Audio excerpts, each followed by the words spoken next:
12 जिल्हा परिषद आणि 125 पंचायत समितींच्या हे मतमोजणी सुरू आहे आणि आता अनेक निकाल समोर येऊ लागलेले आहेत। मांडणगड फराटा मधून अशोक पवार यांच्या पत्नी पुढे असल्याचं दिसतंय। सिंधुदुर्गमधली काही आकडेवारी पाहतोय, भाजपने 21 जागांवर विजय मिळवलेला आहे, तर शिवसेनेनं 8 जागा मिळवलेल्या आहेत, जिंकलेल्या आहेत।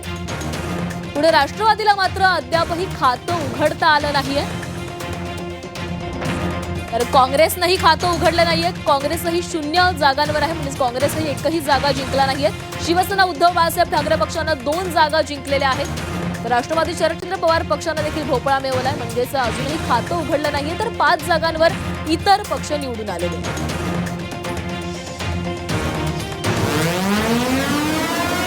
रायगड जिल्ह्यात भाजपला मोठा धक्का आहे। भाजपच्या शर्मिला पाटील यांचा पराभव झालेला आहे, तर आमदार रवींद्र पाटील यांच्या त्या सुनबाई आहेत, त्यामुळे हा परिणामी आमदारांना सुद्धा मोठा धक्का आहे। शिवसेना युपीटीला या ठिकाणी यश आहे। रायगड जिल्ह्यात भाजपला हा मोठा धक्का आहे। भाजपच्या शर्मिला पाटील यांचा पराभव झालेला आहे, तर आमदार रवींद्र पाटील यांच्या सुनबाई आहेत त्या, आणि युपीटीच्या पल्लवी भोईर यांचा या ठिकाणी विजय झालेला आहे।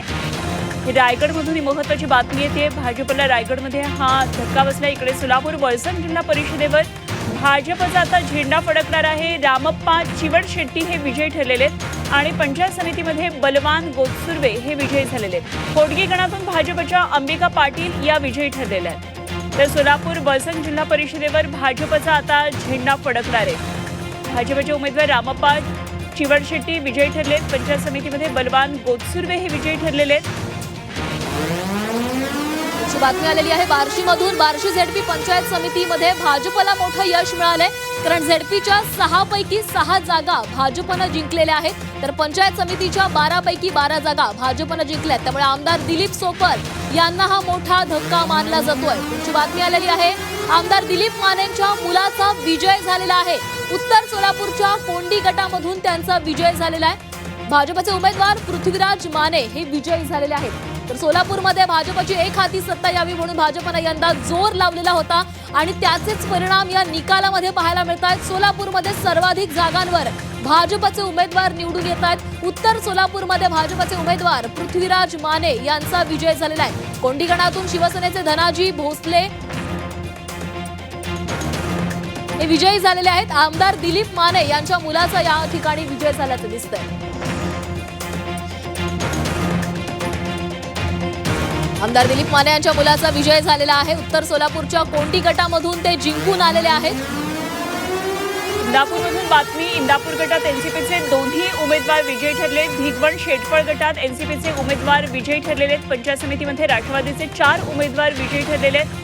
जिल्हा परिषदेत 2 उमेदवार हे विजयी झालेले आहेत। इंदापूरमधून ही मोठी बातमी, इंदापूर गटात एनसीपीचे 2 उमेदवार आता विजयी ठरलेले पाहायला मिळतात। भिगवण शेटफळ गटात एनसीपीचे उमेदवार विजयी झाले, तर पंचायत समितीमध्ये राष्ट्रवादीचे 4 उमेदवार विजयी झाले। खानापूर तालुक्यात भाजपचा धुव्वा उडालेला आहे, कारण 4 जिल्हा परिषदांवर शिवसेनेचा झेंडा फडकलेला आहे। आमदार सुहास बाबर यांच्याकडून जल्लोष करण्यात आलाय।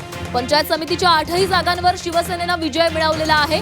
खानापूर तालुक्यात हा भाजपला मोठा धक्का मानला जातोय, कारण जिल्हा परिषदांवर 4 ठिकाणी शिवसेनेनं विजय मिळवलेला आहे।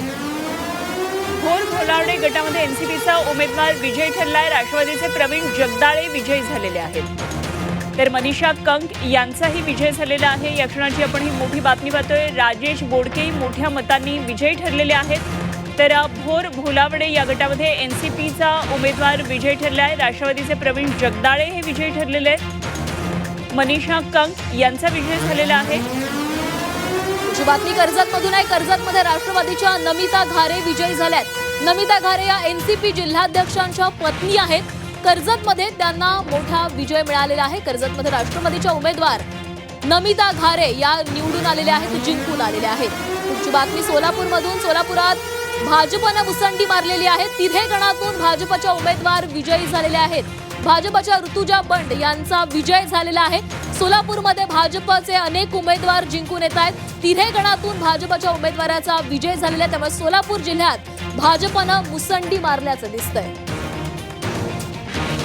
सोलापूरमध्ये अनेक बड्या नेत्यांची प्रतिष्ठा पणाला लागलेली होती।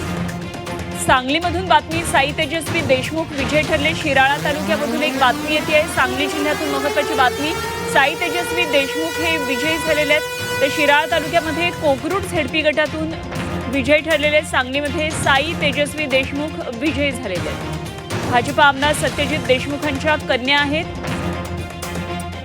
साई तेजस्वी देशमुख या विजयी ठरलेल्या आहेत.